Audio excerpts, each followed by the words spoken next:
Hello guys, bake salmon naman tayo. Nilagyan ko nga lang yan ng kamatis sa ilalim. Nilagyan ko lang yan ng asin, paminta, at binudburan ko lang ng kinchay. Lalagyan din natin yan sa ibabaw ng olive oil para i-bake natin yan ng 20 to 25 minutes guys.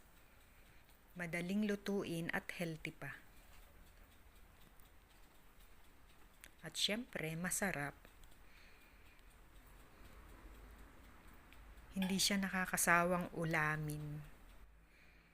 At heto na siya guys, luto na. Kakain na tayo. Thank you for watching guys, sa laging panonood ng aking mga video. At marami ding salamat sa mga sumusuporta lagi sa akin, sa mga nagko-comment. Maraming salamat po guys. Follow nyo rin ako sa YouTube.